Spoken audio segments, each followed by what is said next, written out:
Voilà, donc nous sommes vraiment sur les rois du Grand Israël. C'est un cours, je vous le disais la dernière fois, hein, c'est un cours qui est quand même de l'ordre de, ouais, on va dire, normalement 17-20 heures. Quoi, hein.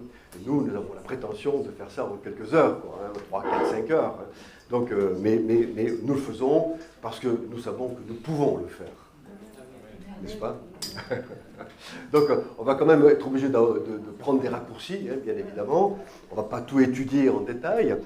Par contre, si ça vous intéresse, hein, si vraiment ça vous intéresse, il suffit de le demander. Moi, il y a un cours qui est écrit en format papier, hein, en format PDF, que je peux vous transmettre.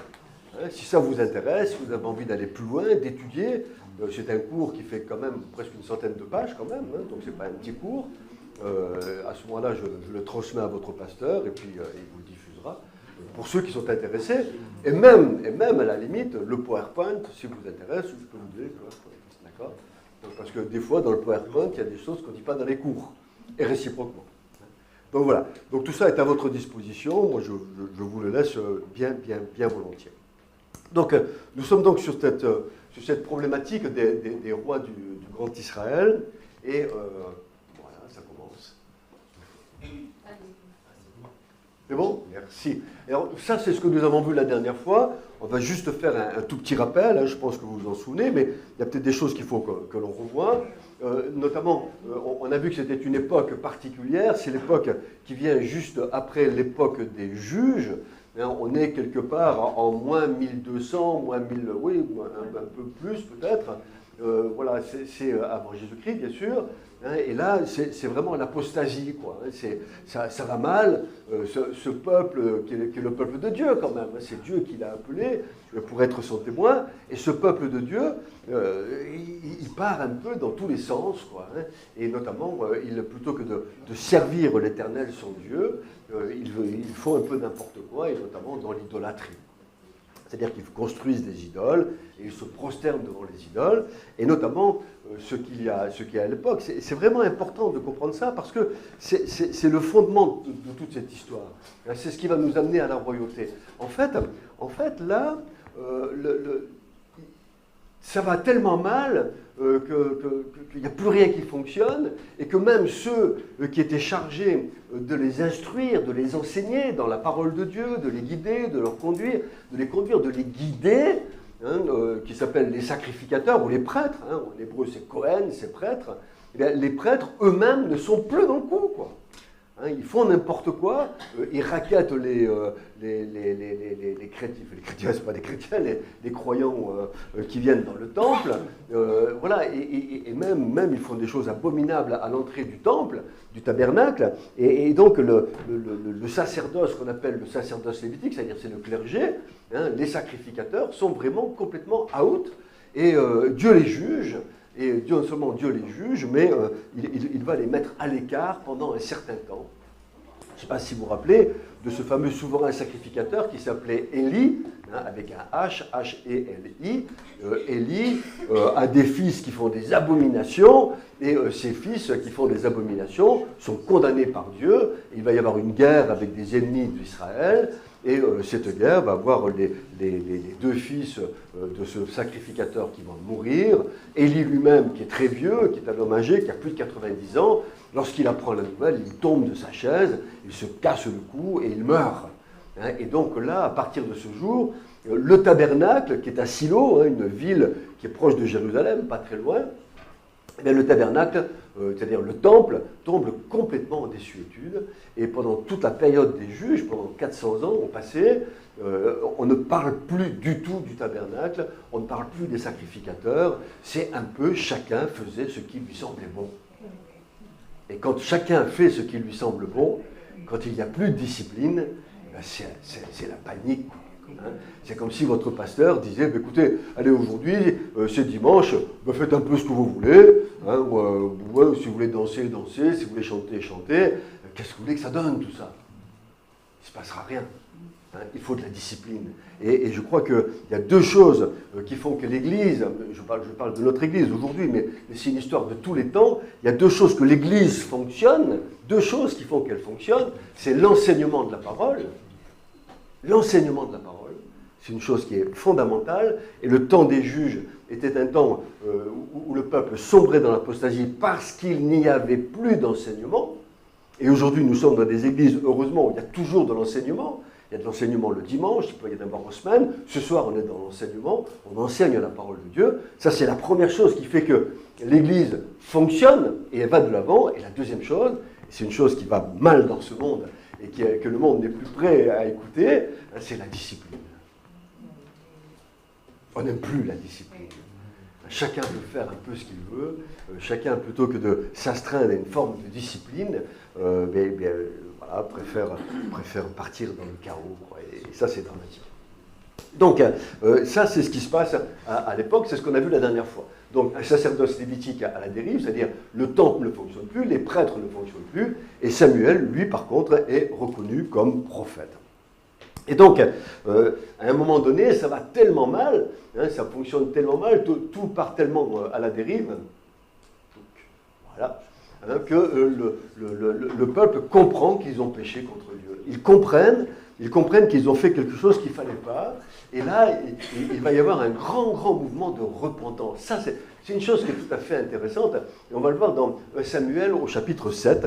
Alors, si vous avez votre Bible, prenez-la, hein. Moi, je souhaite que vous l'ayez. Donc, 1 Samuel au chapitre 7, et si on lit à partir du verset 2, qu'est-ce que l'on lit? Il s'était passé bien du temps depuis le jour où l'arche avait été déposée à Kirjat-Jearim. Rappelez-vous l'histoire de l'arche, on ne va pas y revenir. 20 années sont écoulées. Alors toute la maison d'Israël pousse des gémissements vers l'Éternel. Samuel dit à toute la maison d'Israël, si c'est de tout votre cœur que vous revenez à l'Éternel, ôtez du milieu de vous les dieux étrangers et les idoles, les Astartés, dirigez votre cœur vers l'Éternel et servez-le lui seul, et il vous délivrera de la main de vos ennemis, de la main des Philistins. Et là, c'est une chose qui est vraiment tout à fait étonnante. Et moi, c'est ce que j'aime avec notre Dieu, et c'est ce que je vous disais l'autre jour, hein, c'est vraiment quelque chose qui est très très fort. Notre Dieu est un Dieu de compassion. C'est un Dieu d'amour, c'est un Dieu de miséricorde, c'est un Dieu de bonté. Mais ce n'est pas un bisounours. Il ne faudrait pas que l'un, dans nos prédications, l'emporte sur l'autre. C'est-à-dire que c'est un Dieu de compassion et d'amour, mais c'est un Dieu de justice. C'est-à-dire qu'à un moment donné, il règle les comptes. À un moment donné, il règle les comptes. À un moment donné, il va dire, mais top, fini, terminé. Là. Oh, vous êtes allé trop loin. Mais ce qui est extraordinaire avec notre Dieu, c'est que c'est quand même toujours un Dieu de compassion. Et il suffit qu'à un moment donné, les gens comprennent, on a été trop loin. Comme là, ces hommes d'Israël comprennent, ces femmes d'Israël comprennent qu'ils sont allés trop loin, et qu'est-ce qu'ils font? Ils demandent pardon. Ils demandent pardon. Et je crois que la grandeur de notre Seigneur, c'est que c'est un Dieu qui est toujours accessible. On peut aller très loin. On peut aller même trop loin. Et quand c'est trop loin, c'est trop tard. Mais on peut aller très loin, mais à un moment donné, si on se repent sincèrement, alors Dieu nous accueille à nouveau. Et ça, c'est une chose qui est intéressante. C'est une chose que Israël va vivre finalement au cours de toute son histoire. Finalement. Ils vont loin, mais à un moment donné, à force de prendre des claques, parce que tout va mal, tout se passe mal, les ennemis arrivent, ils sont en train de les rendre esclaves, ils les soumettent à l'esclavage, peut-être parfois, ou en tout cas à un tribut, du racket, tout ce que vous voulez. Le peuple comprend qu'il est allé trop loin, il se met à genoux, il demande pardon. Et ça, c'est une chose qui est importante. Mais je vais plus loin par rapport à la repentance. Vous savez, moi je dis tout ce qu'on étudie dans ces textes de l'Ancien Testament, si on n'est pas capable de faire la relation avec nous aujourd'hui, on perd quelque chose. Le but, c'est aussi de voir la relation avec nous. Et je crois que c'est vrai ce que je suis en train de vous dire pour nous-mêmes aujourd'hui aussi. Aujourd'hui, le diable, il aurait tendance à dire à quelqu'un mais t'es allé trop loin, le Seigneur ne te pardonnera jamais, c'est foutu pour toi. Non, c'est pas vrai, c'est jamais foutu pour toi. Celui qui se repent et qui demande pardon, alors Dieu l'accueille à nouveau. Et c'est ce qui se passe là. Il y a un moment de repentance absolument extraordinaire parce que Dieu fait passer sa miséricorde avant sa justice. Un jour, la justice s'accomplit. C'est vrai. Un jour, il réglera les comptes. Un jour, il réglera les comptes. Il réglera tous les comptes. Tous les livres seront ouverts. Et tout ce qui était caché sera dévoilé. Par contre, ce qui a été pardonné sera caché. Parce que Dieu ne se souvient plus de ce qu'il a pardonné. Amen. Il jette nos péchés, que lorsque nous nous repentons, il les jette, nous dit, je crois que c'est Jérémie qui dit ça, ou en tout cas dans les psaumes, il jette nos péchés au fond de la mer, Amen. il les oublie. Une fois, j'entendais un pasteur dire, oui, mais Dieu n'est pas un Dieu amnésique. Je dis, si, un péché pardonné, il est amnésique, il les oublie. Il ne les rappelle pas. Celui qui rappelle une faute, c'est celui qui cherche la bagarre. C'est celui qui cherche à faire du mal. Dieu ne cherche pas à faire du mal. Il ne rappelle pas nos fautes qu'il a pardonnées. Et moi, je trouve ça extraordinaire. Et la repentance, et c'est une chose que j'ai envie de dire par rapport à ça. Excusez-moi si je vais trop loin dans la dérive, mais c'est tellement important qu'on se le dise. La repentance, ce n'est pas quelque chose qui se fait un jour lorsqu'on rencontre le Seigneur.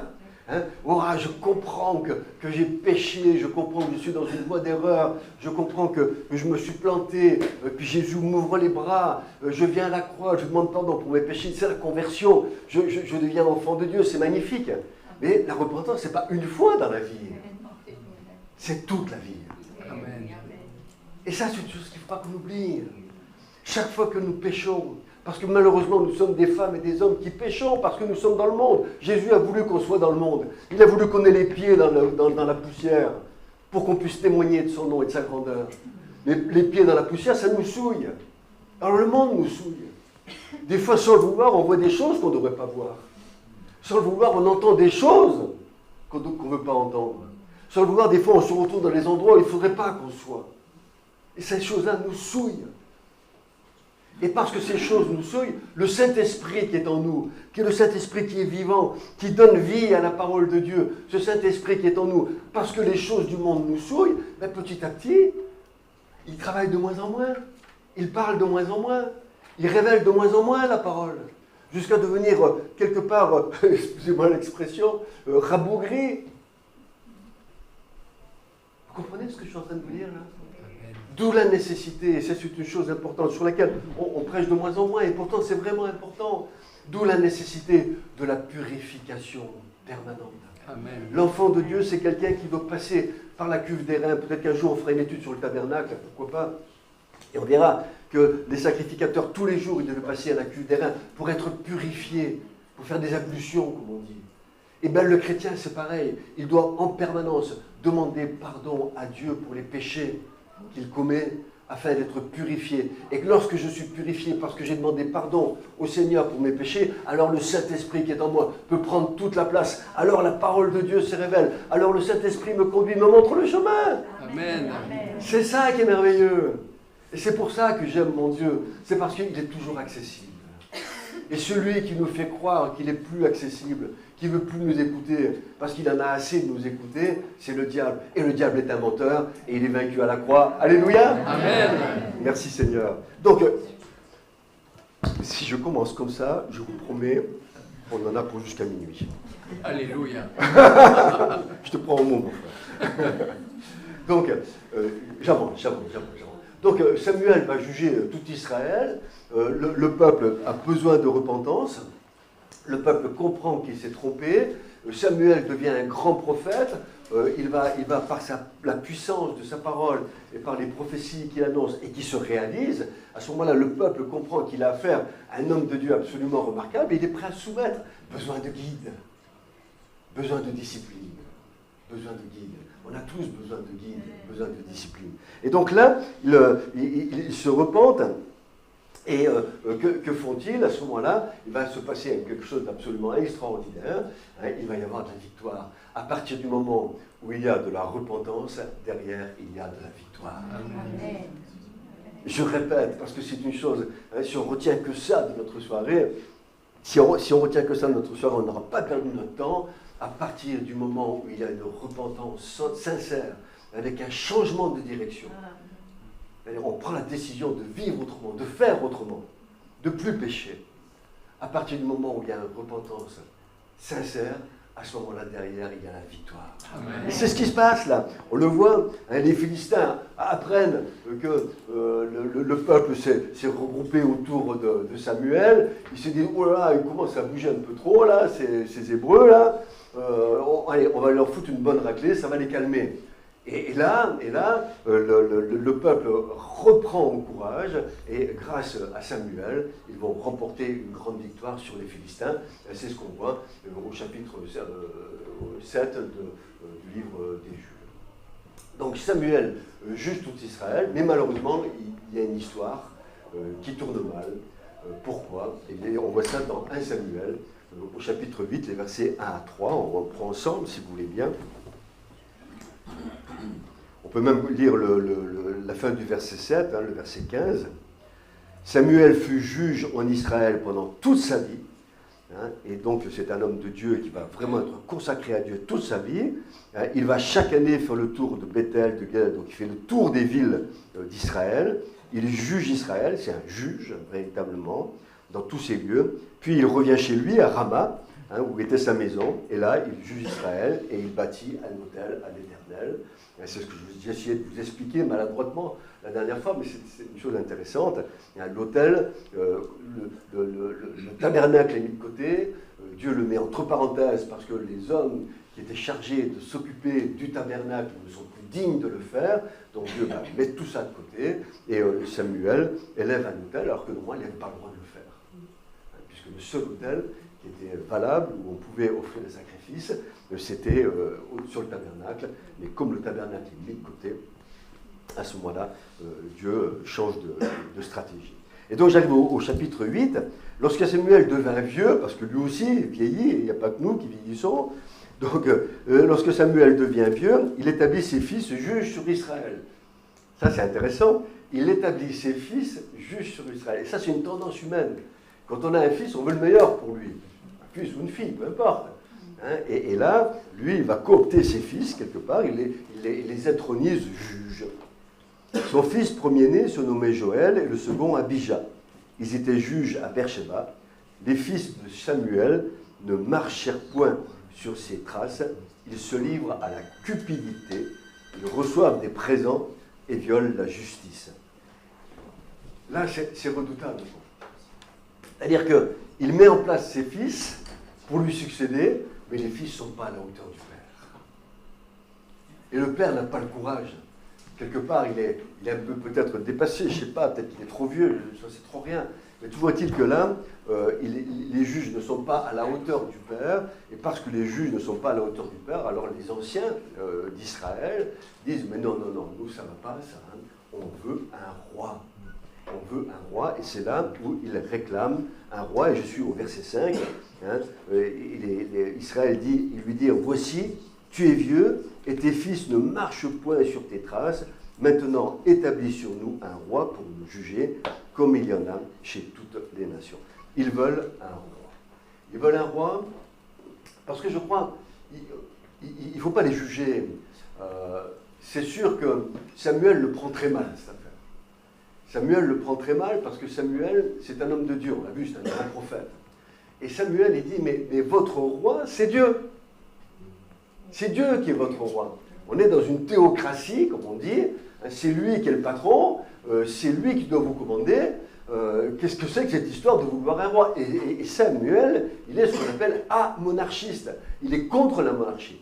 Et on va voir dans les différents chapitres, enfin, vous verrez quand vous lirez plus profondément le livre de Samuel, on voit que Samuel, il fait tout pour ne pas faire ça. Ne pas établir un roi sur eux, il n'est pas du tout d'accord. Et c'est là où Dieu intervient.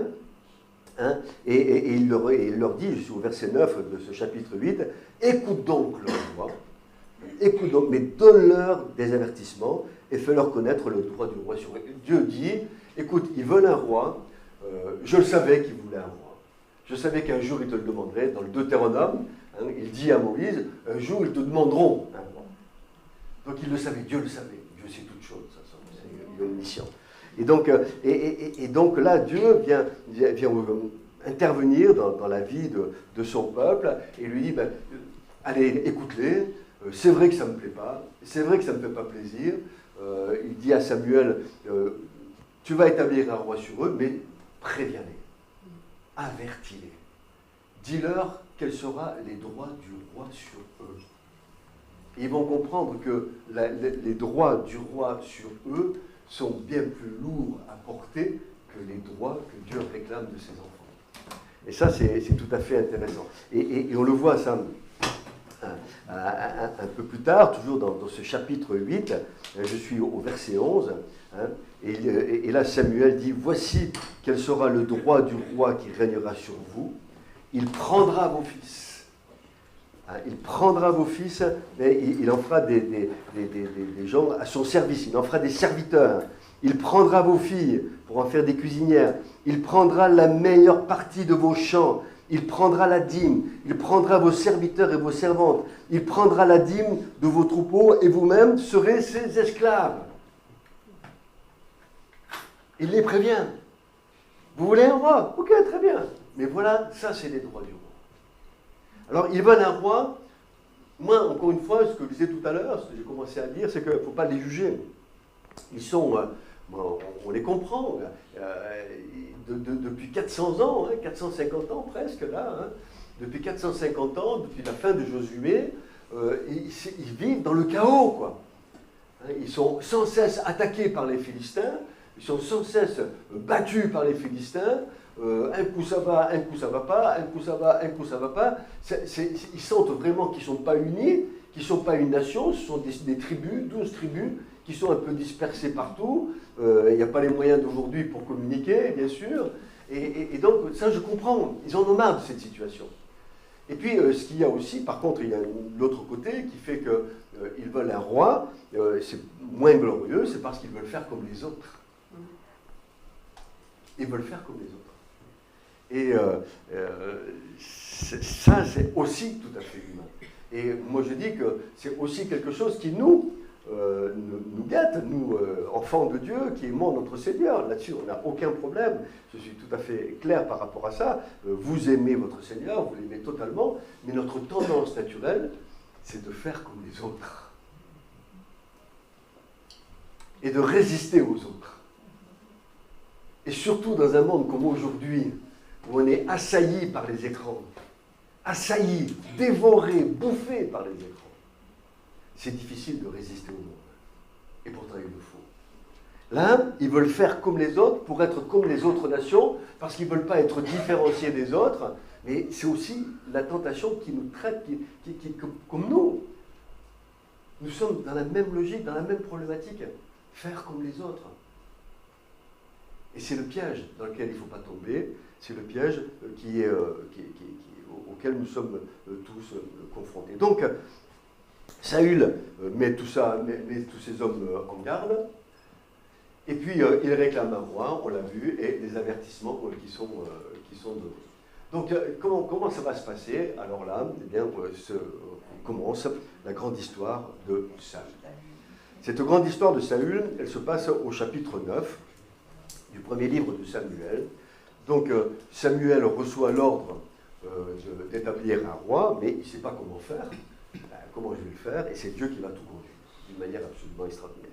L'histoire de Saül, elle se trouve au chapitre 9. C'est un roi, un homme d'une condition qui n'est pas simplement modeste, parce qu'il a des serviteurs, il a des troupeaux, etc., etc. Et notamment son père s'appelle Kis. Et il a un fils, il nous est dit au chapitre 9, le verset 2, il avait un fils du nom de Saül, jeune et beau, plus beau qu'aucun des enfants d'Israël. Et en plus, non seulement il est beau, mais en plus, il les dépasse tous d'une tête. Donc c'est un gaillard, quoi, Et à une époque où on est dans la confrontation en permanence avec des ennemis d'Israël, il a vraiment la caricature du chef, quoi, Il est beau, il est grand, il est fort, il est intelligent, etc. etc. Donc voilà, il s'appelle Saül. Et là, l'histoire, elle est étonnante. Un jour, le père de Saül, Kis, a des ânes qui se perdent. Et donc il demande à Saül d'aller chercher les ânes qui se perdent. Et il faut les retrouver, parce qu'un âne, aujourd'hui, à l'époque, c'était aussi précieux qu'une voiture aujourd'hui. Et là, il va chercher les ânes qui se sont perdus, et ils vont chercher partout. Alors c'est marrant, parce qu'ils nous décrivent, là, dans ce chapitre 9, partout il va le chercher, il fait toutes les villes, etc. etc. Et il ne les trouve pas. Il ne les trouve pas. Il est seul, ils n'ont quasiment plus rien avec eux, ça fait des jours qu'ils sont en train de chercher ces ânes, ils ne trouvent pas ces ânes, et là qu'est-ce qu'ils font? Eh bien, le serviteur qui est avec lui, il a une bonne idée, il dit, mais j'ai entendu dire que dans cette ville, nous sommes là, pas loin, il y a un homme qui est un prophète. On devrait aller le voir pour lui demander où sont les ânes que nous cherchons. Donc voilà, et là, qu'est-ce qu'ils font? Ils se rendent dans l'endroit où ils sont, là, dans la ville où est le prophète, et ce jour-là, c'est justement un jour de fête où il va y avoir un sacrifice. C'est le jour où Samuel va faire un sacrifice à cet endroit-là. Et là, il s'adresse à un homme qui passe dans la rue, Saül lui dit, écoutez, est-ce qu'il y a par ici un prophète? Et Samuel dit, c'est moi. Et là, Samuel l'invite à la fête, il lui donne, il le fait asseoir avec les chefs. Tout de suite, tous, ils se disent, c'est quoi ça? Pourquoi il le fait asseoir avec les chefs? Pourquoi? Parce que Dieu lui a parlé à Samuel. Dieu lui a dit, aujourd'hui tu vas rencontrer celui que je désigne pour être le roi d'Israël. Dieu fait tout concourir. Et moi j'aime beaucoup cette notion que vous connaissez tous. Je suis sûr que vous avez tous des tas d'expériences à raconter. C'est quelque chose qu'on a tous vécu. C'est-à-dire qu'on a l'impression qu'à un moment donné, Dieu fait concourir les choses de toutes parts pour nous arriver à quelque chose que lui a choisi et voulu. Et pour ça, il faut être obéissant et marcher à l'écoute de la parole de Dieu. Et là, c'est le cas. Là, c'est le cas. Saül, à ce moment-là, il est bien. Il n'y a pas de problème avec lui. Et il rencontre, il y a une sorte de confluence, une rencontre des événements, une confluence des événements. Et là, il rencontre Saül. Et il va lui parler, il va lui tout doucement, et je suis au verset 20, et là Samuel lui dit, verset 20 du chapitre 9, « Ne t'inquiète pas des ânesses que tu as perdues il y a 3 jours, car elles sont retrouvées. » Et il lui pose cette question, « Et pour qui est réservé tout ce qu'il y a de précieux en Israël ?» Il s'adresse à Saül. N'est-ce pas pour toi et pour toute la maison de ton père? Saül répondit, mais ne suis-je pas benjamite et l'une des plus petites tribus d'Israël, et je suis pauvre, etc., etc. Donc là, il lui dévoile que Dieu a un destin pour lui. Dieu a un projet pour lui. Dieu a prévu quelque chose pour lui, comme il prévoit quelque chose pour chacun d'entre nous. Personne dans notre assemblée, personne dans l'Église n'est ignoré, n'est boudé par Dieu. Dieu le connaît parfaitement bien. Dieu a des projets pour lui. Tout comme Dieu a des projets pour chacun de nous, pour moi, il a des projets, pour vous, il a des projets. Comme il avait des projets pour Saül, et à un moment donné, il révèle ses projets. Et là, Samuel lui dit, tu vas devenir quelqu'un de très important dans Israël, et il le met à la tête de tous les grands de cette réunion. Et puis le lendemain, et je suis toujours dans cette histoire, il passe la nuit chez Samuel, et je suis au verset 27. Ils sortent tous les deux, lui et Samuel. Quand ils arrivent à l'extrémité de la ville, Samuel dit à Saül, « Dis à ton serviteur de passer devant nous. » Et le serviteur passe devant. Il lui dit, « Arrête-toi maintenant. » Et il prend à ce moment-là une fiole, je suis au verset 1er du chapitre 10, il prend une fiole d'huile qu'il est répandue sur la tête de Saül, et Saül est intronisé roi. C'est comme ça que ça se passe. La voie de Dieu, le chemin de Dieu pour lui. Et là, il se passe quelque chose de... Je ne sais pas où on en est là. Oui. Merci. Donc, qui est Saül? Alors, c'est ballot, il faudrait que vous reteniez ces noms, notamment pas tous, mais il y a des noms qui sont très importants, parce que dans l'histoire qui va arriver ensuite avec David, il y a des gens qui vont prendre une importance tout à fait importante. D'abord, Saül, il est fils de Kis, on l'a vu tout à l'heure, il est là, Saül, il est fils de Kis, et il a des fils, 5 fils, dont un qui s'appelle Isbosheth, qui va poser, rappelez-vous du nom, hein, on en reparlera, mais c'est dommage, il faudrait que vous il faudrait s'en souvenir. Hein, Ish-Bosheth, c'est quelqu'un qui va poser de grands problèmes à David. De grands problèmes, hein, à la suite d'une sordide histoire. Et puis, il y a un autre, un fils de Saül, c'est les deux qui sont vraiment les plus connus, c'est Jonathan. Jonathan qui va devenir le grand ami de David. Un homme un très bel homme, une belle personne. Quoi, hein. Et lui, il a un fils, Méphibosheth, qui sera le seul survivant de la maison de Saül, parce que tous vont disparaître, parce qu'il y a un jugement de Dieu sur eux, parce qu'ils ont fait des choses abominables. Et là, Méphibosheth est le seul qui va survivre et qui sera accueilli à la table de David. On verra ça dans les prochaines réunions. Mais ce qu'il faut retenir surtout, c'est ça. Ce qu'il faut retenir, c'est que le père, Kis, il a un frère qui s'appelle Ner, et ce Ner en question a un homme qui est un grand homme, un grand homme, qui s'appelle Abner. Et Abner, fils de Ner, c'est une expression connue, Abner, fils de Ner, et Abner va devenir le général d'armée de Saül. Abner va devenir le général d'armée de Saül, et il va devenir, à cause de ça, ennemi de David pendant des années. Cet homme-là va devenir un homme très fort, un grand homme, un grand soldat, un grand chef. Et cet homme-là va devenir ennemi de David. Mais pourquoi va-t-il devenir ennemi de David? Parce qu'il est de la famille de Saül. Et ça, souvent, on ne le comprend pas. On dit, mais pourquoi Abner s'entête comme ça contre David? Mais parce que c'est de la famille. C'est de la famille. Et donc, par contre, pourquoi il est important de se rappeler de cet homme? Parce que lorsque il va y avoir réconciliation entre les tribus du Nord,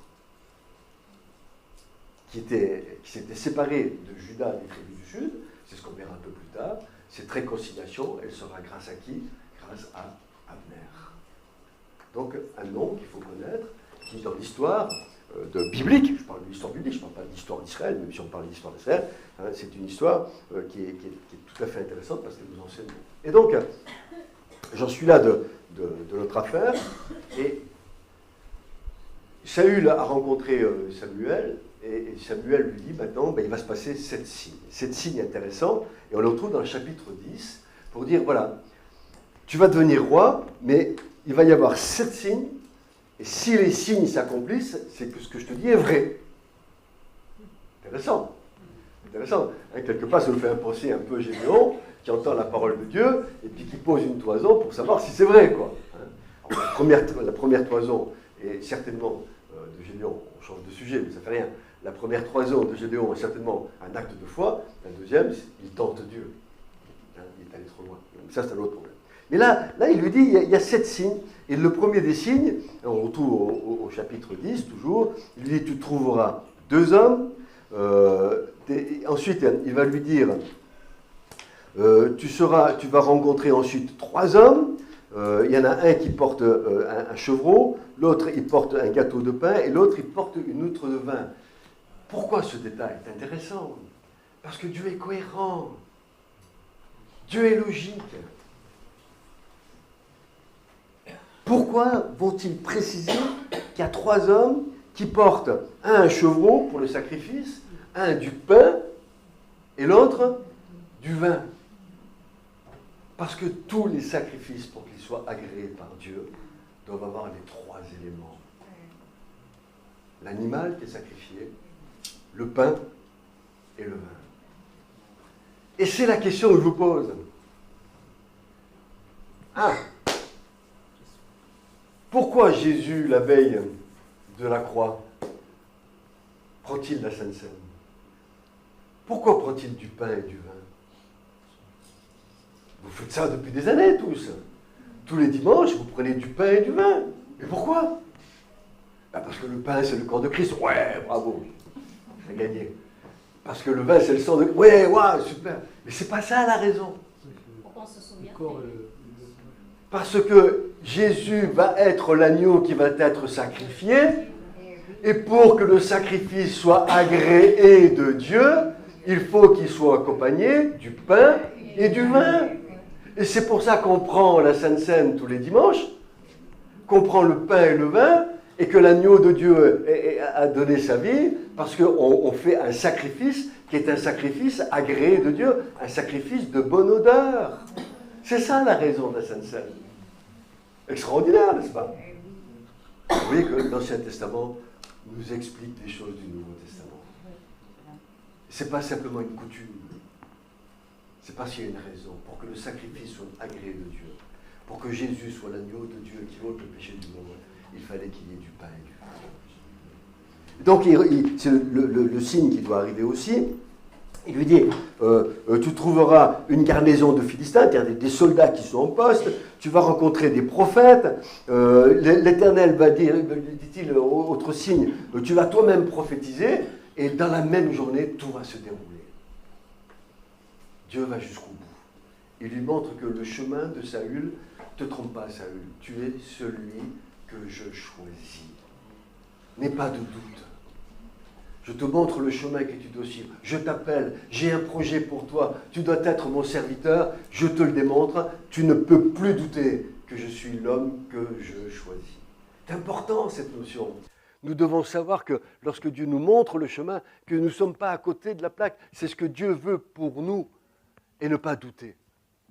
Et donc Saül ne peut plus douter, les signes s'accomplissent, et il va, si on peut passer à la diapo suivante, et il va rencontrer tout le peuple. Et là, je suis au chapitre 10, les versets 17 à 27. On ne va pas les lire, ça ferait long, ça nous amènerait trop loin. Mais là, Saül est présenté à tout Israël, à tout le peuple. Saül va même dire, voyez celui que l'Éternel a choisi. Il y a personne n'est semblable à lui dans tout le peuple.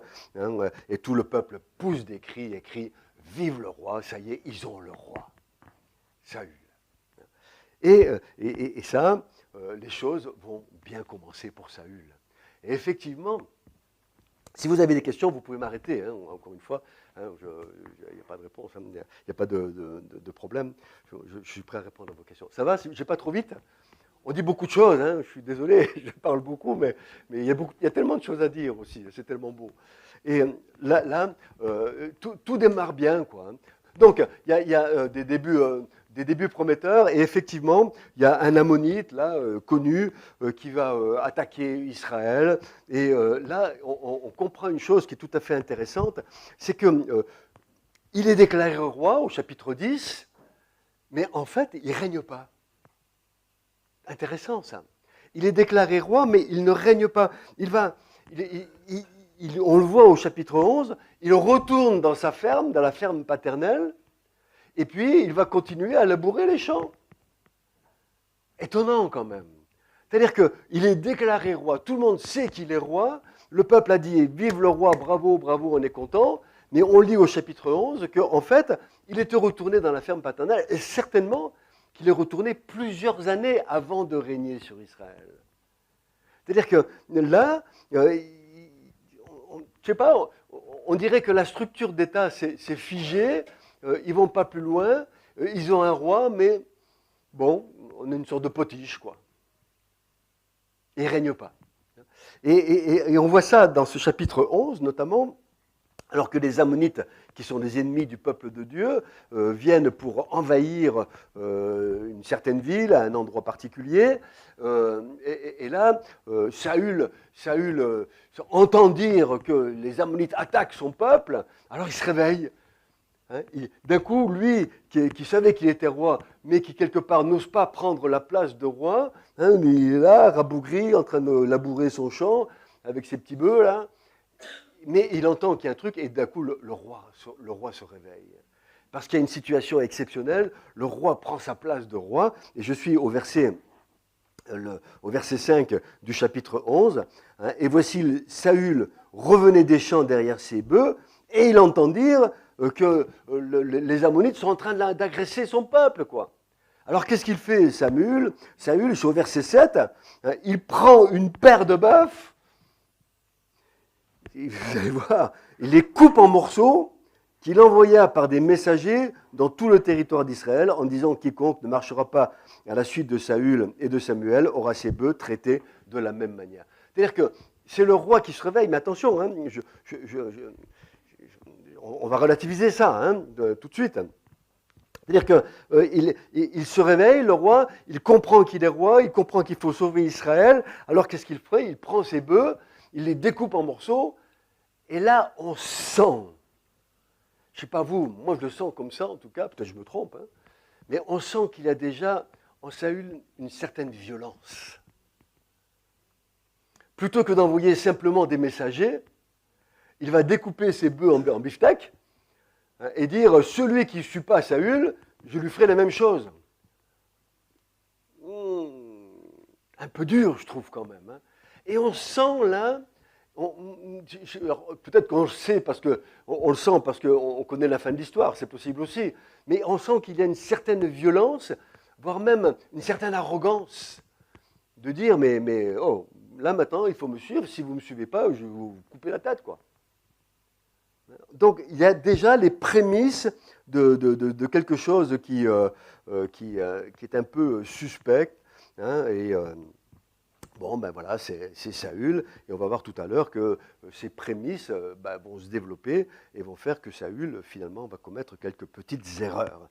Mais toujours est-il que là, le peuple se mobilise et ils partent à la guerre, là, ils vont tous se battre contre les Ammonites et ils vont remporter une grande victoire. Ils vont remporter une grande victoire. Et là, je suis dans 1 Samuel, toujours les chapitres 11 et 12. On sent que Samuel, notamment dans le chapitre 12, et je pense que Samuel, en plus, il comprend que Saül, il comprend qu'il y a un petit quelque chose, quoi. Il s'inquiète un peu, Saül. Et il s'inquiète un peu, et il va redire au peuple, mais vous m'avez demandé un roi, mais attention, ce roi, il va dominer sur vous, et il peut être même quelquefois, peut-être un tyran. On sent qu'il a des réserves vis-à-vis de la monarchie, vis-à-vis de la royauté, vis-à-vis de Saül aussi. Et là, c'est une chose qui ressort assez fortement. Toujours est-il que Saül dit à Samuel, écoute, Samuel dit à Saül, pardon, écoute, maintenant que tu es lancé, que tu es roi,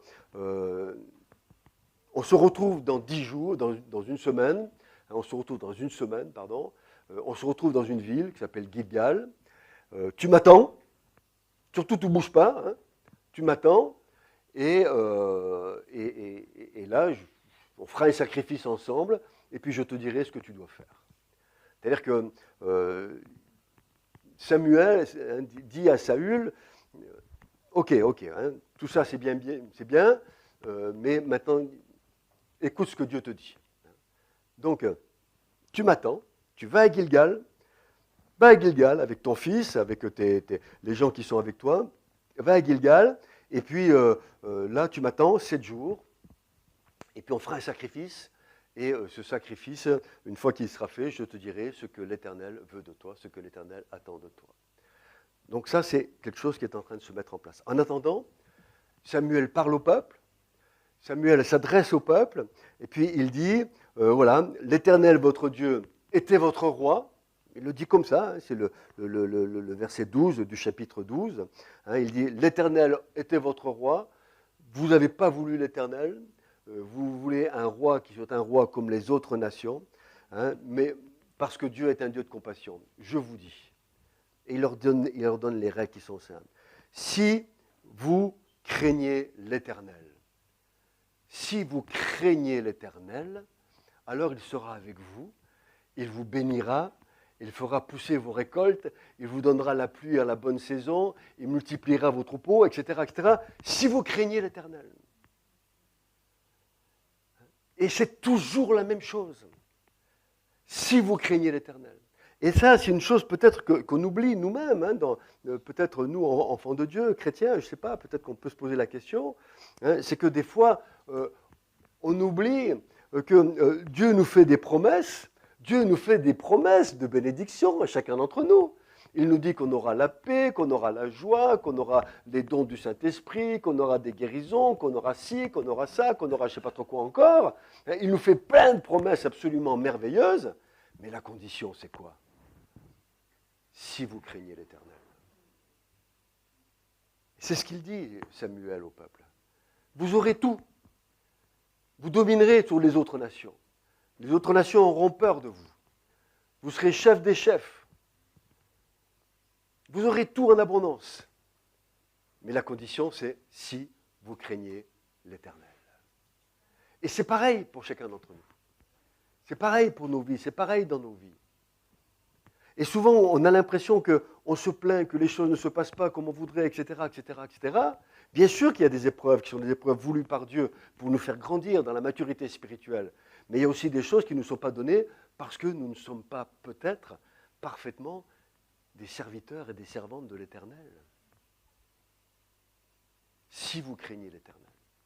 Et puis il ajoute, ce cher Samuel, mais si vous n'obéissez pas à sa voix, alors l'Éternel, si vous êtes rebelle à la parole de l'Éternel, la main de l'Éternel sera contre vous, comme elle a été contre vos pères, hein, etc., etc. Et il énonce tout ce qui se passera si jamais ils désobéissent à l'Éternel. Donc on retrouve bien ça, hein, toujours dans la relation entre Dieu et les hommes. Dieu est prêt à tout donner, mais encore faut-il qu'il y ait du répondant. Ce n'est pas un distributeur automatique. Et souvent, on le prend un peu comme un distributeur automatique. Donne, donne, donne, donne, donne, donne. OK. Mais toi, tu donnes quoi? Et donc, c'est l'histoire de Saül qui continue à se dérouler. Donc, après ces débuts prometteurs, Saül commence à dériver et il va commettre 3 fautes très graves. 3 fautes très graves. La première se trouve au chapitre 13, qui vient juste après le chapitre 12, ce qui paraît logique jusque-là. Et là, il y a une première chose qui se passe, c'est que Saül se rend à Gilgal, comme Samuel lui a dit, hein, tu vas aller 7 jours à Gilgal, tu vas m'attendre. Donc Saül obéit à Samuel, il va avec son fils Jonathan à Gilgal, et il va attendre Samuel. Il va non seulement à Gilgal, mais en plus Jonathan, qui est un jeune homme, hein, c'est déjà presque un homme, Jonathan, et Jonathan, son fils, lui, ça le démange un peu, donc il va avoir avec son serviteur, son porteur d'armes, comme on l'appelle, il va attaquer des camps philistins, il va remporter des victoires. Donc les Philistins, vous voyez l'histoire, hein, c'est compliqué, mais c'est intéressant. C'est-à-dire que Saül est à Gilgal, il attend. Son fils, sans rien dire à personne, parce que c'est un jeune homme plein de fougue, hein, un vaillant guerrier avec son serviteur, il va attaquer les Philistins, il va remporter des victoires. Les Philistins disent « Oh, c'est quoi cette histoire ?» Ils ne sont pas contents, les Philistins. Et donc à ce moment-là, les Philistins commencent à se regrouper, à encadrer, entourer la ville de Gilgal. Hein. Donc Saül est dans Gilgal avec ses quelques soldats. Les Philistins commencent à se regrouper autour. Lui, il doit attendre pendant 7 jours sans bouger. C'est long, 7 jours sans bouger quand vous avez les ennemis qui sont autour. Et là, le peuple commence à prendre peur. Il commence à se disperser un peu partout. 1 jour, 2 jours, 3 jours, 4 jours, 5 jours, 6 jours, 7 jours. Samuel n'est pas là. On arrive à la fin, on est au 7e jour. Samuel n'est pas là, Samuel pète les plombs, il dit, puisque Samuel n'est pas là, on n'est pas au 8e jour, on est toujours au 7e jour. Saül dit, puisqu'il n'est pas là, je vais offrir moi le sacrifice. Il n'a pas le droit de le faire. Il n'est pas prophète, il n'est pas prêtre, il n'est pas sacrificateur. Et puis en plus, Samuel lui a dit, tu vas attendre. Et ça, c'est tout à fait très humain, quoi. Il n'en peut plus. Il n'en peut plus parce qu'ils ont peur. parce que les Philistins sont autour et que l'armée commence à se désagréger, à partir dans tous les sens. Alors il offre lui-même le sacrifice. Et à ce moment-là, Samuel arrive. À ce moment-là, Samuel arrive.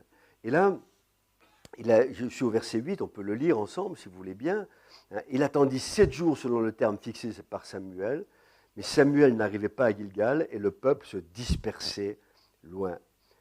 Verset 9, il offrit l'holocauste, et comme il avait achevé d'offrir l'holocauste, c'est-à-dire le sacrifice, voici Samuel arriva, et Saül sortit au-devant de lui. Et Samuel lui dit, mais qu'est-ce que tu as fait? Mais j'ai vu le temps passer. On est arrivé à la fin des 7 jours. J'ai pris peur, le peuple commençait à partir, alors j'ai offert, parce que tu n'arrivais pas, j'ai offert le sacrifice. Et là, Samuel lui dit, je suis au verset 13, tu as agi en insensé. Tu as agi, c'est sa première faute, sa première grosse faute. Tu as agi en insensé, tu n'as pas observé le commandement que l'Éternel, ton Dieu, t'avait donné. Et la sentence est terrible. Terrible. Pour cette faute, à cause de cette faute, l'Éternel aurait affermi pour toujours ton règne sur Israël, et maintenant ton règne ne durera point.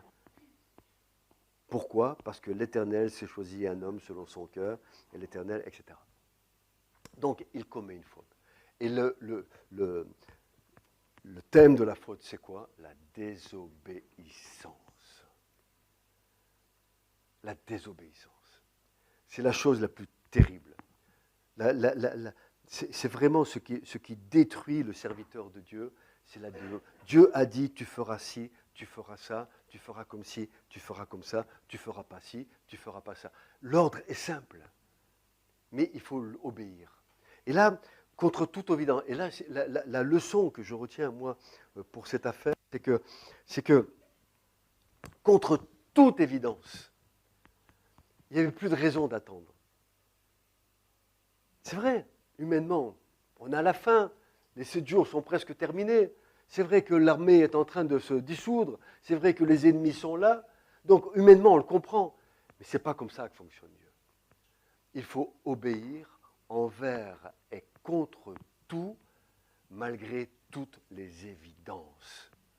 Des fois, le diable nous fait croire qu'il y a 1000 bonnes raisons pour désobéir à Dieu. C'est pas grave. Tu peux faire ça maintenant, mais après tu ne le feras plus. C'est pas grave, juste une fois. C'est pas grave. Tu demanderas pardon, puis tu seras pardonné. Ouais. C'est pas comme ça que ça marche. Là, il y a une désobéissance. Et parce qu'il y a une désobéissance, et la sanction est terrible, hein, la royauté est déchirée de dessus de toi. Ton règne ne durera point parce que l'Éternel s'est choisi un autre homme. Et ça, je crois que c'est une sacrée leçon avec nous. Pour nous, pour moi, pour nous tous, hein, franchement. Dieu a dit, on obéit, point. On ne se pose pas de questions. C'est quand on commence à se poser des questions, quand on commence à dire oui, mais, et si, c'est le commencement de la fin. On obéit envers et contre tout, et même contre toutes les évidences. Et lorsqu'on est dans cette position, alors Samuel arrive au bon moment. C'est vrai que c'est le dernier moment. Et tout se serait réglé, malheureusement, ce n'est pas ce qui se passe. Ça, c'est la première grosse faute de Samuel. Dans Samuel, il offre le sacrifice, c'est la désobéissance. Puis vient un Samuel 14. Samuel 14, une autre faute, une grande faute, de nouveau, qui est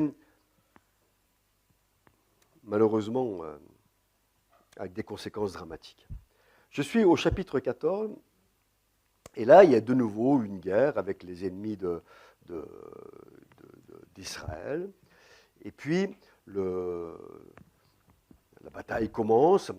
Jonathan, qui est un vaillant guerrier, qui est le fils de Saül, qui est un homme de Dieu, qui marche avec Dieu, qui est plein de fougue, Hein, et Jonathan va au combat, et il a cette phrase qui est tout à fait remarquable au verset 6 du chapitre 14. Hein, il va de nouveau avec son porteur d'armes, son serviteur, son jeune serviteur, hein, et il dit, moi je vais monter à l'assaut, j'y vais, je ne dis rien à personne, j'y vais. Peut-être l'Éternel agira-t-il, il dit, agira-t-il pour nous, et il dit une chose extraordinaire, moi ce passage je l'aime beaucoup, car rien n'empêche l'Éternel de sauver au moyen d'un petit nombre comme d'un grand nombre. Quand on est dans la voie de Dieu, quand on est dans la main de l'Éternel, ce n'est pas le nombre qui paie. Dieu est capable de délivrer au moyen d'un petit nombre comme d'un grand nombre. Ce n'est pas le nombre qui compte, c'est la volonté de Dieu, parce que Dieu est tout-puissant. C'est lui qui a créé le ciel, la terre, qui nous a créés, qui a tout fait d'une manière absolument... Il est tout puissant. Il peut faire avec une chiquenaude, il peut faire basculer la plus grande armée du monde, même les armées de Trump ou les armées de Xi Jinping. Hein, pour lui, c'est que dalle, ça. À partir du moment... Et Israël a démontré ça, d'ailleurs. Quand Israël était seul, notamment au moment de l'indépendance, et que toutes les nations se sont révoltés contre lui, ils étaient plusieurs dizaines de millions contre une poignée d'hommes quand l'État d'Israël s'est créé. Plusieurs dizaines de millions autour d'eux qui voulaient la fin de cet État qui venait à peine de se créer en 1948. Et là, avec une poignée d'hommes qui étaient déterminés, qui étaient dans la main de Dieu, ils ont vaincu tout le monde. Dieu est capable de délivrer au moyen d'un petit nombre comme d'un grand nombre. Et là le serviteur dit, il a une parole tout à fait remarquable, qu'on retrouvera plus tard avec David, on en reparlera, hein, il dit à Jonathan, fais tout ce que tu as dans le cœur, n'écoute que ton sentiment, me voici avec toi, prêt à te suivre. Hein, et là, ils vont bousculer les Philistins. Et là, il est même dit, c'était comme la terreur de Dieu. Hein, ces hommes qui sont pleins de l'Éternel, pleins du Seigneur, pleins de la parole de Dieu, qui sont dans les voies de Dieu, qui sont des hommes obéissants à Dieu, ils sont comme la terreur de Dieu, quoi, hein, et ils bousculent tout. Et là, donc, voyant que tout se passe bien, l'armée se met enfin à bouger. Ils disent, oh, mais ça y est, le combat est engagé, allons-y. Et puis ils montent à l'assaut contre les ennemis d'Israël. Et là, on est au verset 24. La journée fut fatigante pour les hommes d'Israël, mais Saül commet une grande erreur. Il parle rapidement. Il parle légèrement. Il parle à un insensé. Il ne maîtrise pas sa parole. Et là, c'est une grande leçon pour chacun d'entre nous aussi et pour moi. Hein. C'est-à-dire que l'homme parle vite, il parle trop vite. Et là, c'est ce qui se passe pour Saül. Il va avoir une malédiction qui n'a aucun sens, qui est même aberrante. Il dit « Maudit soit l'homme qui prendra de la nourriture avant le soir, avant que je me sois vengé de mes ennemis. » Il dit « Maudit soit l'homme » puisque le combat est engagé, que tout se passe bien, que les ennemis d'Israël sont en train d'être vaincus, il dit « Maudit soit l'homme qui s'arrête pour manger. On va aller jusqu'au bout. » Saül a une parole de malédiction terrible. Jonathan n'est pas au courant de ça. Parce que son fils, Jonathan, était en train de faire sa bataille dans son coin et remporter de grandes victoires dans son coin. Il n'est pas au courant de ça. Et qu'est-ce qu'il a fait? Il se bat depuis le matin, il est fatigué, il voit du miel par terre, un essaim d'abeilles qui avait laissé du miel, il prend le miel, il mange le miel, et il dit « Mes yeux se sont éclaircis ». Il retrouve des forces, et il repart au combat. Mais il n'est pas au courant que le Père a dit « Maudit quiconque mange », tant qu'on n'a pas fini la bataille. Et là, le drame va se dérouler. Je suis toujours dans ce passage-là. Le peuple, la bataille continue. Le peuple remporte une grande victoire. Il y a un gros butin et se passe un premier drame. Ils n'ont pas mangé de la journée. Ils sont fatigués, ils sont cuits, ils n'en peuvent plus. Ils ont gagné, mais ils n'en peuvent plus. Et qu'est-ce qui se passe? Je suis au verset 32. Le peuple était très fatigué et il se jeta sur le butin. Il prit des brebis, des bœufs et des veaux, il les égorgea sur la terre, et ils en mangent avec le sang, ce que Dieu a interdit. Cette parole déraisonnable, prononcée à la légère par Saül, on ne mangera pas, mais ça n'avait aucun sens. Ce n'était même pas de la stratégie militaire la plus bête qui puisse être. Ils ont tellement faim d'avoir battu toute la journée que quand ils voient des bestioles, ils les mangent sans les égorger. Ils mangent du sang. Et mangeant du sang, ils deviennent maudits par Dieu. À cause d'un ordre idiot, imbécile, d'un homme qui n'a pas réfléchi, d'un homme qui a parlé trop vite. Que Dieu nous garde de parler vite. Que Dieu nous donne d'avoir un mort, ce qu'on met aux chevaux, sur notre bouche pour ne pas prononcer des choses trop rapidement. On parle trop vite souvent. Et souvent on en paye le prix. Je vous avais raconté la dernière fois l'histoire de ma petite fille, là, vous vous rappelez? Oui, vous vous rappelez ça? Bon, ça va, je ne vais pas raconter une deuxième fois. Et là, ils ont fait une chose qui est terrible. Et puis après, ils se rendent compte que, alors, à la suite de différents événements, ils se rendent compte que quelqu'un n'a pas obéi à la parole de Saül. Ils se rendent compte, parce qu'il y a des événements différents, que quelqu'un a mangé pendant la bataille, ce que Saül avait interdit. Et il dit, mais qui c'est qui a fait ça? Qui c'est qui a osé manger? Et là, petit à petit, il fait son enquête. On verra, hein, vous lirez le chapitre 14, c'est intéressant. Et puis, Jonathan est dévoilé. Jonathan dit, ben oui, c'est moi qui ai mangé, j'avais faim, mes yeux se sont éclaircis, j'ai retrouvé des forces, j'ai pu le faire. Oui, mais il y a la malédiction du Père. Alors Saül dit, ben écoute, j'ai dit que tu mourrais, tu vas mourir. Et c'est alors que se passe un événement tout à fait impressionnant. Et je suis au chapitre 45, au verset 45, pardon, du chapitre 14. Le peuple dit à Saül, quoi? Jonathan mourrait, lui qui a opéré cette grande délivrance en Israël? Loin de là, l'Éternel est vivant, il ne tombera pas à terre un cheveu de sa tête, car c'est avec Dieu qu'il a agi. Et à la suite de ça, Saül arrête de poursuivre les Philistins qui rentrent chez eux. 3 choses. Parce qu'une parole a été prononcée sans réfléchir, trop rapidement. Premièrement, parce que cette parole a été prononcée sans réfléchir, Jonathan doit mourir. Mais le peuple s'y oppose. Le peuple s'y oppose. Et donc, le jeune roi, le roi récent, Saül, il perd toute crédibilité. Il est foutu. Il dit, il va mourir, et le peuple dit, non, non, il ne mourra pas. Elle est où son autorité là? Ça fait penser à ces parents qui, des fois, donnent des ordres imbéciles à leurs enfants. Excusez-moi du terme, ça va échapper.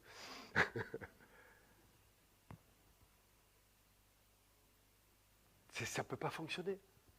Et quand on donne un ordre et qu'on ne peut pas le tenir, cet ordre, on perd toute crédibilité, on n'est plus crédible. C'est le cas de Saül. Il perd toute crédibilité. La deuxième chose qu'on peut dire par rapport à ça, donc le peuple a péché. Parce que le peuple était affamé à cause de la parole trop vite prononcée de Saül, le peuple commet un grand péché, il se place sous la malédiction de Dieu parce qu'il mange du sang. Ils devront faire une purification. Deuxième chose. Et la troisième chose de cette parole prononcée à la légère, la troisième chose, c'est que la guerre s'arrête et les Philistins repartent tranquillement chez eux. Alors qu'ils auraient dû être totalement détruits et débarrasser définitivement Israël.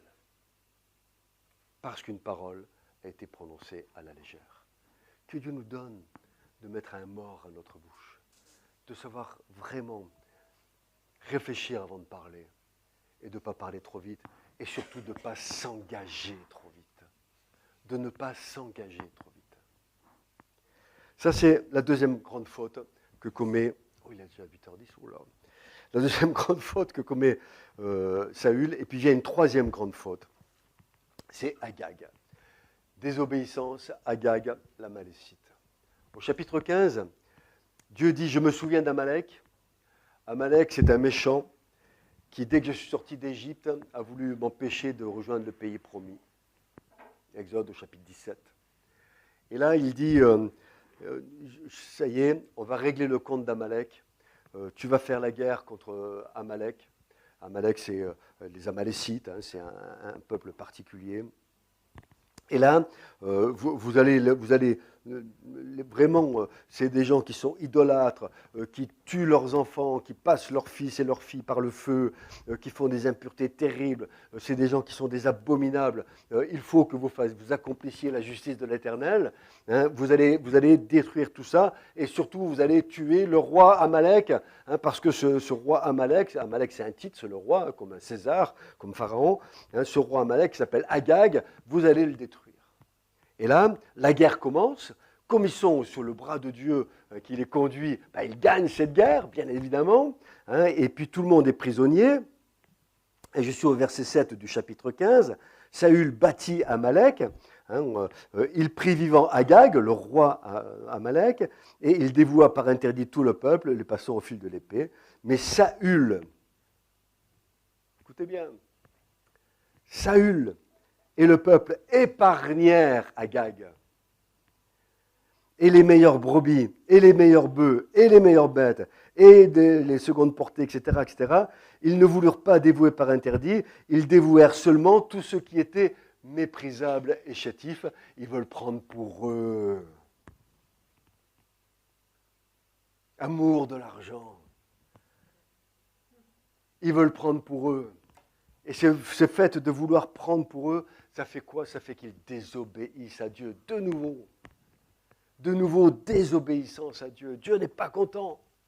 Et quand Samuel arrive, je suis au verset 10 du chapitre 15, hein, Samuel arrive, il y a l'Éternel qui lui parle, qui lui dit, l'Éternel adressa la parole à Samuel, lui dit, je me repens d'avoir établi Saül pour roi, car il se détourne de moi et il n'observe point mes paroles. La désobéissance. De nouveau, Dieu a dit, Dieu a parlé, Dieu parle, Dieu donne des ordres, Dieu donne des conseils, Dieu donne des directives, Dieu nous parle tous les jours par sa parole. Il faut lui obéir. Si on désobéit, mais on ne peut pas avoir la bénédiction. Toutes ces promesses que Jésus nous fait, on ne peut pas les avoir si on désobéit. Dieu nous dit de renoncer au monde, de renoncer aux choses de ce monde. Il faut obéir, et ne pas désobéir. Et résister à la tentation et à la convoitise. Et là, la convoitise était bien, elle était facile pour eux. Il y avait des belles bêtes bien grasses. Pourquoi les sacrifier? On va les manger, on va les garder pour nous. C'est tellement facile. Non. S'ils avaient effectivement obéi à l'Éternel, c'est certain que cette bête qu'ils auraient offert en sacrifice pour obéir à la parole de Dieu, Dieu l'aurait remboursé au centuple. Et ça, c'est une grande loi de la vie avec notre Dieu. Tout ce que Dieu nous demande de déposer sur l'autel, tout ce qu'il nous demande d'abandonner de cette vie, tous les sacrifices qu'il nous demande de renoncer au monde, qui nous paraissent des choses énormes, eh bien, Dieu nous les rend au centuple. Et ça, il faut le comprendre. Dieu ne demande jamais un sacrifice pour le plaisir de sacrifier. Dieu ne demande jamais à quelqu'un de renoncer à quelque chose qui lui tient à cœur, peut-être à une passion qui lui bouffe la vie, qui l'empêche de lire la parole de Dieu, peut-être de venir au culte le dimanche. Dieu demande, mais arrête cette passion, arrête cette rencontre, arrête cette relation qui t'éloigne de moi. C'est un sacrifice d'arrêter une relation. Mais lorsque l'on obéit à Dieu, alors il le rend au centuple. 1000 fois mieux, 1000 fois plus beau, 1000 fois plus grand, 1000 fois plus durable.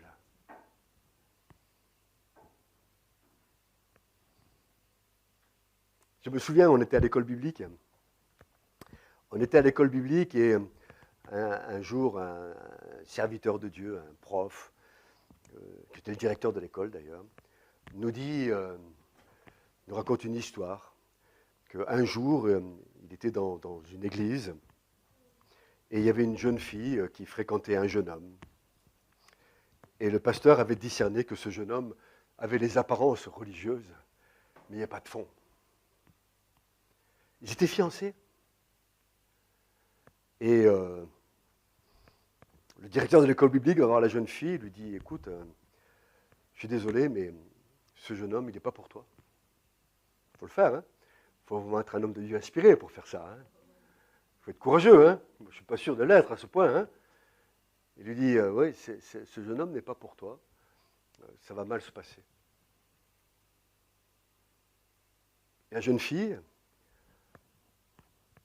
s'est placée devant Dieu et a obéi à Dieu. Elle a obéi à Dieu, elle a obéi au serviteur de Dieu. Et elle s'est séparée du jeune homme. L'expérience a montré que des années plus tard, cette jeune fille a rencontré un jeune homme. Ils sont partis comme missionnaires sur le champ missionnaire en Afrique. Et ils ont eu des enfants et tout s'est bien passé. Mais l'expérience a montré aussi que le jeune homme, qui était sur le moment pas celui qu'il fallait pour la jeune fille, eh bien plus tard s'est converti, a rencontré une jeune fille, avec qui il s'est marié et a fait une belle famille. La moralité de cette histoire, une histoire vraie, la moralité de cette histoire, c'est que lorsque on décide d'obéir à Dieu, lorsqu'on décide d'obéir au serviteur de Dieu, alors Dieu prend soin des conséquences de nos actes d'obéissance. C'est très important. Je répète, lorsqu'on décide d'obéir à Dieu, Dieu prend soin des conséquences de nos actes d'obéissance. C'est-à-dire qu'il a pris soin des conséquences pour la jeune fille, mais il a pris soin des conséquences aussi pour le jeune homme. Sinon, ça aurait été une catastrophe pour les deux. Obéir à Dieu, au-delà de tout. Et là, notre cher ami Samuel dit, mais vous avez désobéi. Ils se rendent compte qu'ils ont gardé les brebis, ils ont gardé... Alors bien sûr, Saül, qui est un peu un faucheton, on lui dit, oui, mais on les a gardés pour faire un sacrifice à l'Éternel. Oui, et puis après, il prend peur quand même, parce qu'il comprend qu'il a fait une bêtise. Alors il dit, non, mais c'est pas moi, c'est le peuple qui a voulu les garder, vous voyez. Il se défausse. Il est malhonnête. Mais Samuel n'est pas dupe. Et il lui dit, et c'est quoi là, cet homme-là, Agag, cet homme qui est un abominable, qui fait des choses terribles, qui fait passer ses enfants par le feu, tu le laisses en vie, lui? Et Samuel va faire lui-même justice. Donc là, il y a, si on revient à la vidéo, s'il te plaît, donc là, il y a une désobéissance de Agag, l'Amalécite, et je crois que là, Saül est allé vraiment, vraiment trop loin. Il est allé vraiment trop loin, et on va passer à la suite. La sentence de l'Éternel tombe, et je suis dans 1 Samuel, au chapitre 15, les versets 10 à 35. C'est toute une histoire qui se passe. Et Saül est saisi par le pan du manteau, de son manteau qui se déchire, et Samuel dit l'Éternel déchire aujourd'hui de dessus toi la royauté d'Israël, il la donne à un autre, c'est-à-dire que la sentence tombe. Tu as désobéi. À 3 reprises, tu commets des fautes qui sont impardonnables. Alors maintenant, c'est fini pour toi. Je vais trouver quelqu'un d'autre. Mais la deuxième conséquence, c'est quoi? C'est que Samuel, je suis au verset 34, Samuel partit pour Rama, c'est chez lui, c'est sa maison. Et Saül monta dans sa maison à Gibéa de Saül.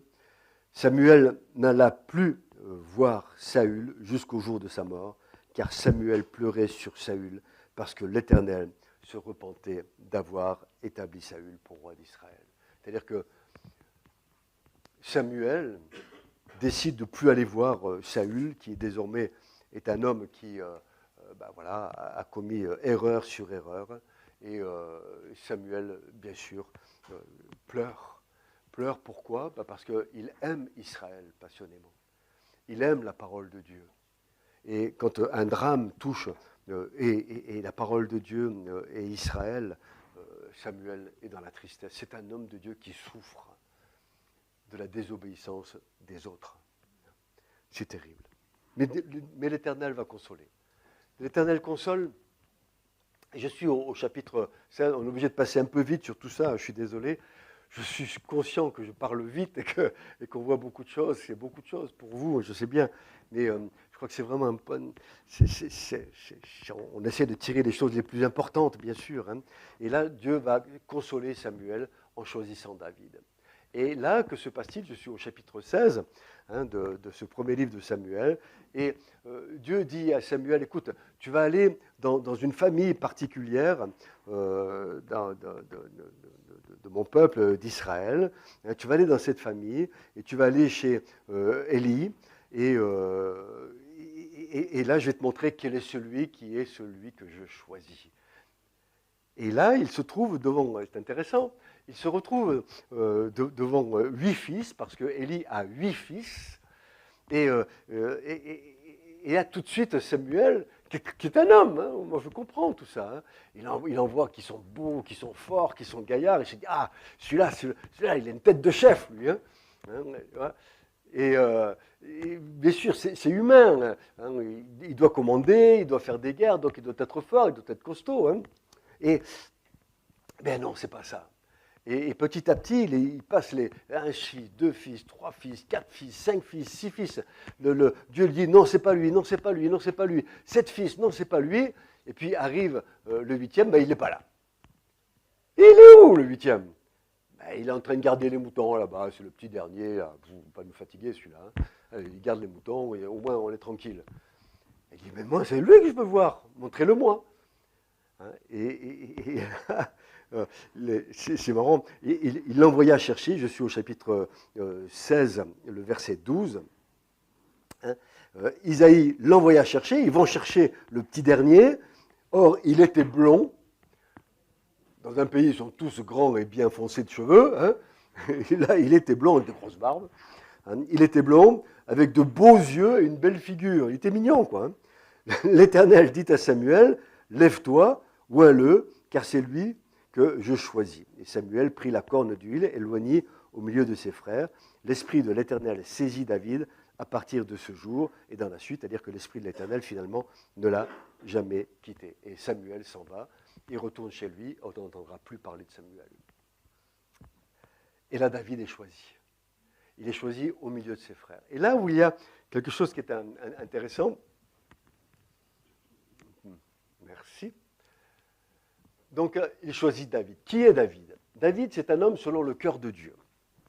Et David, alors c'est ça qui est intéressant, et il est bien sûr de la tribu de Juda.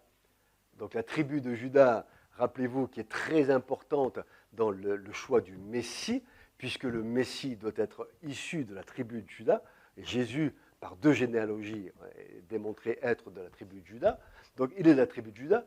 Et puis il est l'arrière-petit-fils d'un homme qui s'appelle Boz et Ruth. C'est le livre de Ruth, que vous connaissez tous, qui est une très très jolie histoire. C'est magnifique le livre de Ruth. Ruth qui est moabite. Rappelez-vous de ça, Ruth est moabite. Pourquoi? Parce qu'on verra plus tard que ça va avoir des conséquences tout à fait intéressantes. Et donc Ruth est moabite, ils ont des fils, Isaïe, hein, pas Élie, j'ai dit Élite, alors c'est pas Élie, c'est Isaïe. Et donc Isaïe a 8 fils, dont David. Il a 8 fils, dont David, et puis il a 2 filles, notamment vous verrez, elles auront leur importance, ces 2 filles. Tseruja, qui a notamment un fils qui s'appelle Joab, qui va devenir le grand chef militaire de David. Donc, vous voyez, d'un côté, il y a Saül, avec son grand chef militaire qui s'appelle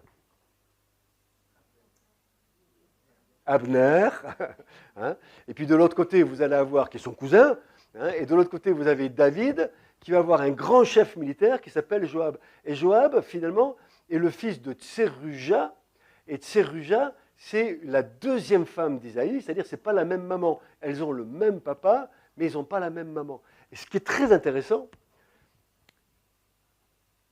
Je sais que je vais trop loin, mais moi, ça me fait plaisir.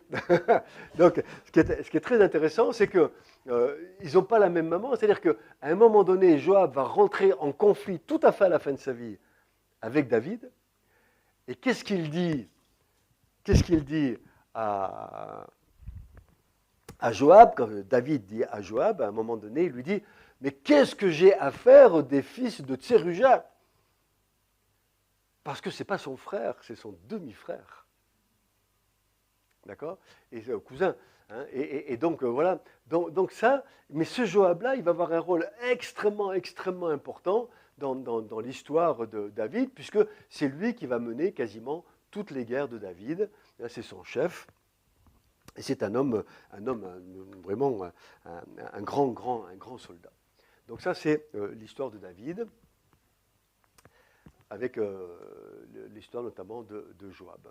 Et puis là, on voit que David, il va avoir 6 fils à Hébron, de femmes différentes, hein, et puis 13 fils à Jérusalem. Et je peux vous le dire tout de suite, là, c'est intéressant.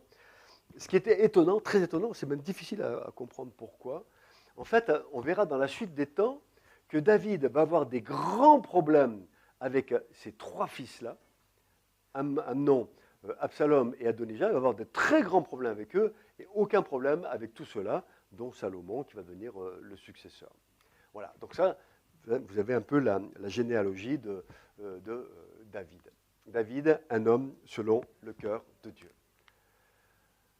Donc, il y a la providence, une fois encore. C'est-à-dire que quand Dieu vraiment conduit les choses, c'est ça qui est extraordinaire, hein, c'est un peu l'histoire des feux verts et des feux rouges. Quand Dieu conduit les choses, les feux verts s'allument. Et quand il ne veut plus les conduire, les feux rouges s'allument. Et ça, je crois que c'est vraiment une chose qui est importante. Et là les feux verts s'allument, c'est-à-dire qu'à un moment donné, il faut bien que David commence à rentrer dans la royauté. Il faut bien qu'il arrive quelque chose, quoi, hein. Et comment ça va se passer?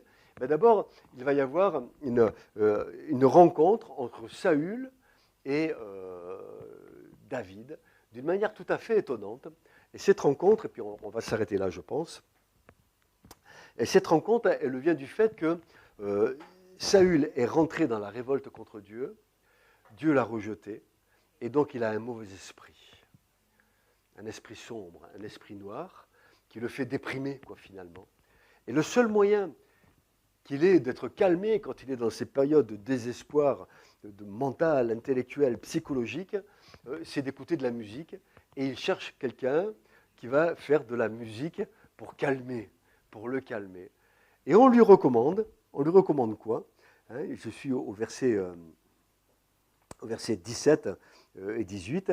Hein, il dit « Trouvez-moi un homme qui joue bien et amenez-le-moi. » L'un des serviteurs prit la parole et dit « Voici, j'ai vu un fils d'Isaïe, Bethlémite, qui sait jouer. C'est aussi un homme fort et vaillant, un guerrier parlant bien et d'une belle figure. Et l'Éternel est avec lui. » Et il l'amène. Et il amène David, ce jeune homme qui est un roi, mais Saül ne le sait pas, bien sûr. Hein, mais lui, il le sait,